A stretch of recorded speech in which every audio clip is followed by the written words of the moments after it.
And here we are with day 22 of our advent calendar, and in today's video we're going to be checking out yet another of our select range of figures, that being Garchomp right here. And this is the one that we're going to have a little look at, see how we got into this pose and everything like that, and open up the box, check out this figure and see what this one from Series 6 is actually like. So without further ado, let's go on and let's go and check it out. Let's do it. Hello and welcome to TotoTCG. You are here with me, Matthew, and we are back here with another Pokemon video on the channel. And as fashioned with our current week, we are going into another advent calendar, and you already know what's coming if you didn't see yesterday's video and also the beginning, of course. We have got, firstly, an ominous shadow going into Garchomp. Oh yes, Garchomp from the Select figures. So it is all packaged up and ready to go. Now it's more of a human characteristic, similar to like Mewtwo. So we shouldn't have as much issues at posing it as we did with like Raikou and Articuno with the not Articuno, Raikou and Suicune. Yeah, as we did with those. So fingers crossed this one should be all good. It looks really menacing. It is just facing there, so you can't really see it when you come to this angle, just its back. But yeah, it'll be interesting to see what sort of base we're given as well, because if we can get a sort of lifting pose, I wonder whether we could sort of get him sort of like doing almost like a jump, that sort of effect. That looks pretty cool, to be fair. If his mouth opens, I might be interested to sort of try and copy this. It looks quite menacing. The front is sort of the bog standard looking one where he's got his mouth open. We're going to have to see how much that mouth does. It does look as if it's articulated, so we could be on for a winner there. And then of course on the back of this we do of course have the rest of Series 6, including all of the ones that we've opened. We've opened Mewtwo and Raikou on the channel. I've personally opened Rayquaza as well, but today Garchomp is our next up. So let's do it. Let's get into this. Let's cut into the top here, get all these plastic sticky bits all opened. There we go. And there we go. All right. Let's lift this off.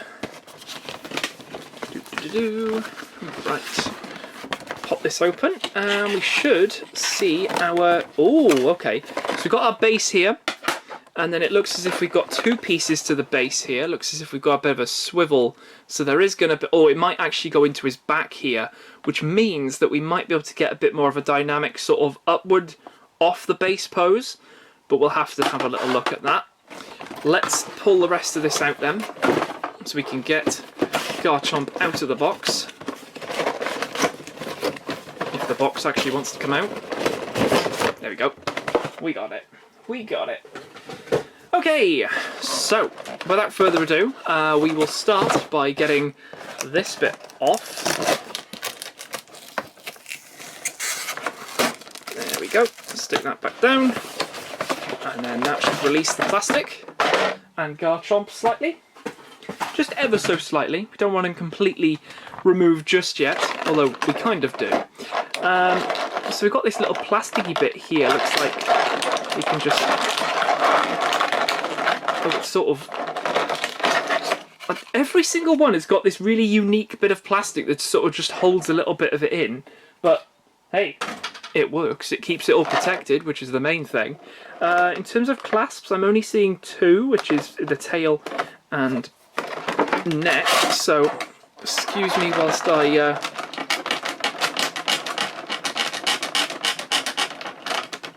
without damaging the figure. Right, there's that one. And then let's spin it round. And how are we going to get into there? It's right by his neck as well. That is like...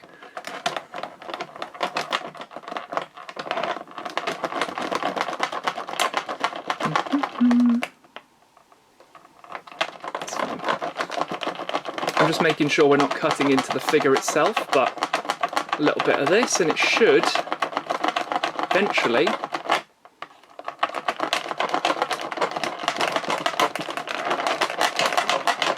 if not, I could always just make a hole in the plastic and let the clasp come through.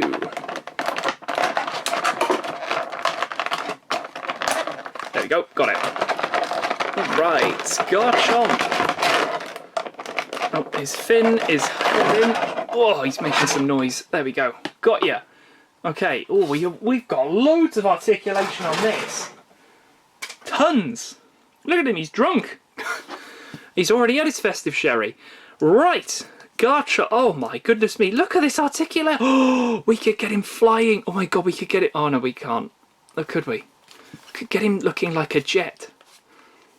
Oh, you could pretty much do the jet thing. For any of you that don't know what I'm on about, if you're playing any of the Scarlet and Violet games, you can find him on the top near like the Pokemon League, and he looks like a jet. This is so cool, so cool. But I recently got the mini figure. Let me see if I can see it. Oh, I've got it here. Hold on. Just for comparison, you may as well see. There is this one, and there is this one. So when I have to display this one, I have to keep his arms down like that because otherwise he goes top heavy and he'll fall over. But yeah, I mean, this looks so much better than this. I mean, the size comparison is something else as well. This is like the alpha. If we were playing, I'm going to knock everything over. Nope, we're good. Okay. Right. So, what are we going to do with you then, Mr. Garchomp? You've got a fin, you've got a tail. Now this has got a slight rotation, but doesn't feel bendable. The tail is bendable? Question mark? You have rotation, so... Oh, you do. Okay.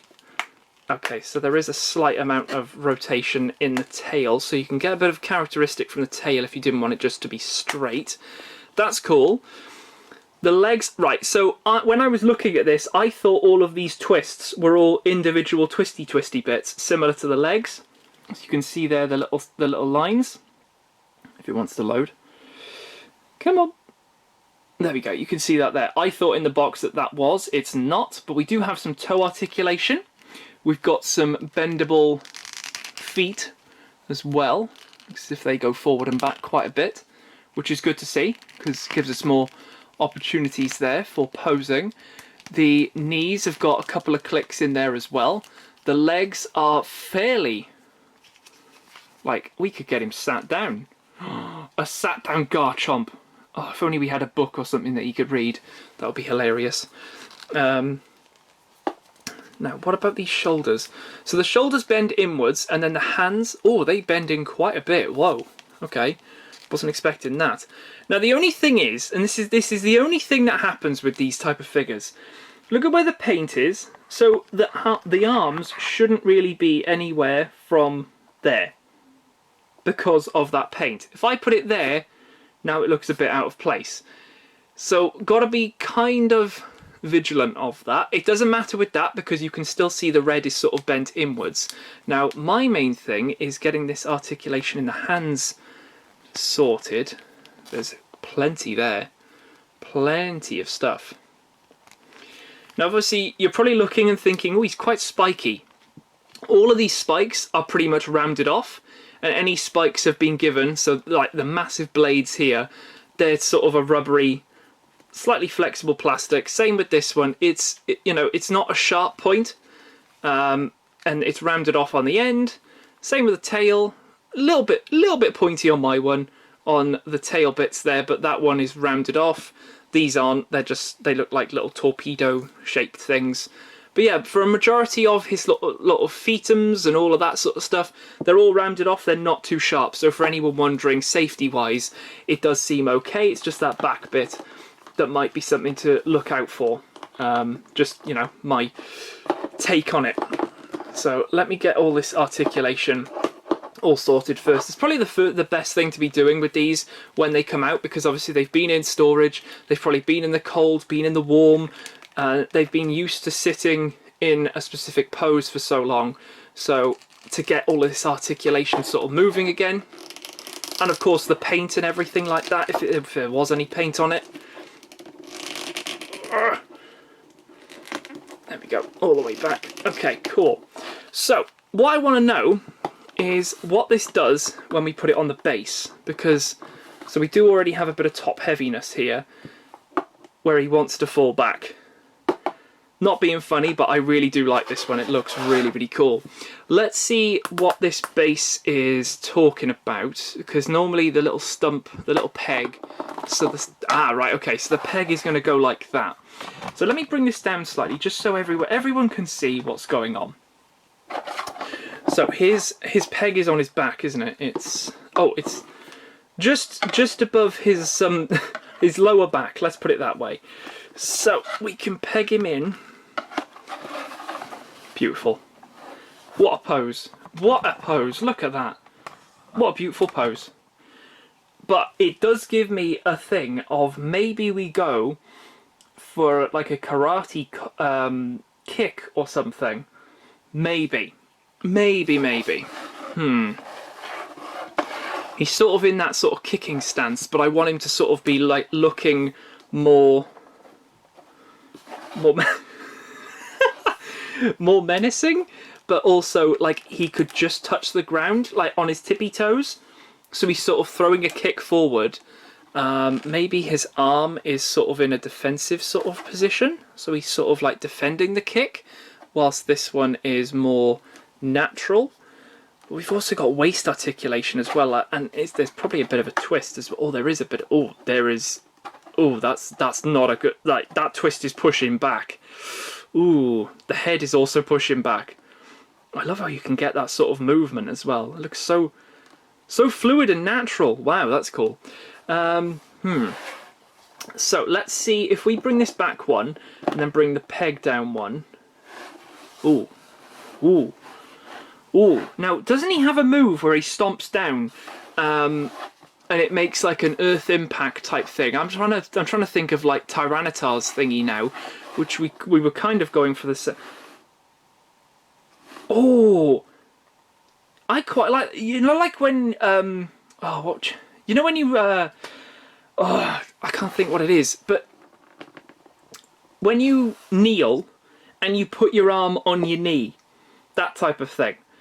Maybe we go for something like that, because he looks as if he's about to sort of do that in this pose.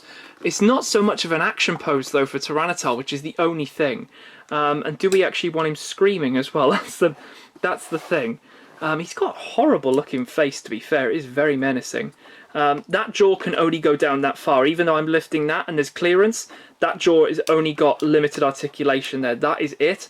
I can't actually put it flush in. The teeth are sort of stopping it, but you know, you've got that more screaming effect, or you've got that sort of normal effect, really. But I don't know, I kind of... Do we go for that sort of kneeling stance? But even then, we'd need to kneel him down, with this leg coming all the way back, almost bending his leg slightly. So if we do... I don't know how far I can get. Oh, that is literally it. Ooh, I can't get it any more down. Oh, his leg at the back looks horrendous. Is there any way I can... Oh, I can sort of get it like that. And then a little bit. If we could straighten him up. Ooh.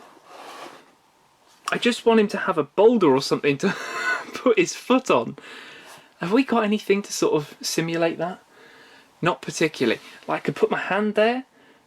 Like, you could actually have it so that he's sort of like... Oh, do you know what? I do actually quite like that. Don't get me wrong, I think it is slightly boring, but I do quite like the fact that if I had something that he could sort of do that, he's doing that kneeling effect. We know Garchomp is pretty awesome.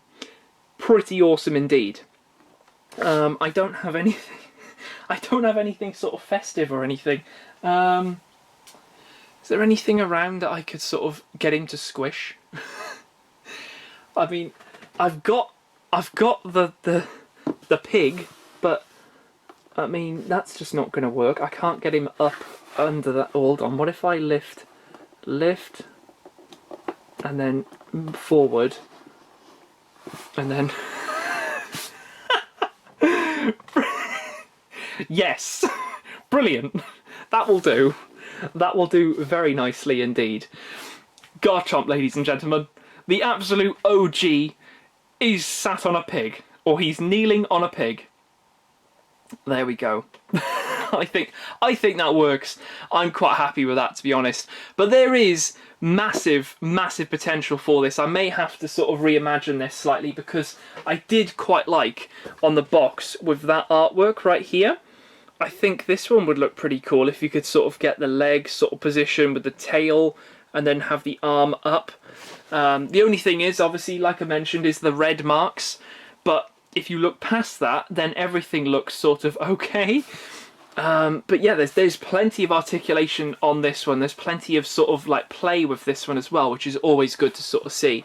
Now, just for that comparison, because obviously they are in the same wave, or the same series, should I say, here is the Raikou, which we previously opened.